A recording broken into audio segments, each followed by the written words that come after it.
Hello అండి, welcome back to easy cook channel. ఈరోజు మనం ఈ వీడియోలో చల్లగా ప్రిపేర్ చేసుకొని బటర్ మిల్క్ను ఈజీగా టేస్టీగా ఎలా ప్రిపేర్ చేసుకోవాలో చూద్దామండి. దీనివల్ల ఎన్నో ఆరోగ్య ప్రయోజనాలు ఉన్నాయండి. చేసుకోవడం మాత్రం చాలా ఈజీ.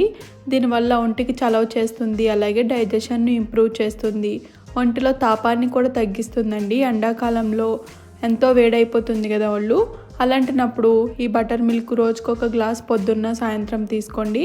ఒంటిని చలవ చేస్తుంది, ఆరోగ్యానికి కూడా ఎంతో మంచిది. సో దీన్ని ఈజీగా టేస్టీగా ఎలా ప్రిపేర్ చేసుకోవాలి వీడియోలో చూసేద్దాం. దీనికోసం ముందుగా ఒక జ్యూసర్ మిక్సీ జార్ని తీసుకొని దీంట్లోకి ఒక చిన్న పచ్చిమిర్చిని యాడ్ చేసుకోండి. అలాగే ఒక రెమ్మ వరకు తుంచుకున్న కరివేపాకు, అలాగే ఒక గుప్పుడు వరకు ఫ్రెష్ కొత్తిమీరని కూడా యాడ్ చేసుకోండి. ఫ్లేవర్ చాలా బాగుంటుంది. అలాగే దీంట్లోకి రుచికి సరిపడ ఉప్పుని యాడ్ చేసుకోండి. ఉప్పు కొంచెం తక్కువ ఉండేలా చూసుకోండి, బాగుంటుంది. ఇప్పుడు ఈ మిశ్రమాన్ని అంతటిని ఫైన్ పేస్ట్లా చేసుకొని తెచ్చుకోండి. ఈ విధంగా ఫైన్ పేస్ట్లా చేసుకున్న తర్వాత దీంట్లోకి ఒక కప్పు వరకు కమ్మటి పెరుగుని యాడ్ చేసుకోండి. మనకి పెరుగు ఎంత కమ్మగా ఉంటే టేస్ట్ అంత బాగుంటుందండి. ఒక కప్పు వరకు పెరుగుని యాడ్ చేసుకోండి. ఇప్పుడు దీంట్లోకి మీకు చిరుపులుపు నచ్చితే కనుక ఒక నిమ్మకాయని కూడా పిండుకోండి, టేస్ట్ బాగుంటుంది. మా ఇంట్లో పులుపుని అంతగా ఇష్టపడరు కాబట్టి నేను యాడ్ చేయట్లేదండి. ఈ విధంగా నేను చూపిస్తున్నట్టుగా ఈ మిశ్రమాన్ని అంతటిని ఒకసారి మిక్సీ పట్టుకోండి. ఇప్పుడు దీంట్లోకి మనం ఏ కప్పుతో అయితే పెరుగుని వేసుకున్నామో అదే కప్పుతో 6 కప్పుల వరకు నీళ్ళని యాడ్ చేసుకోండి.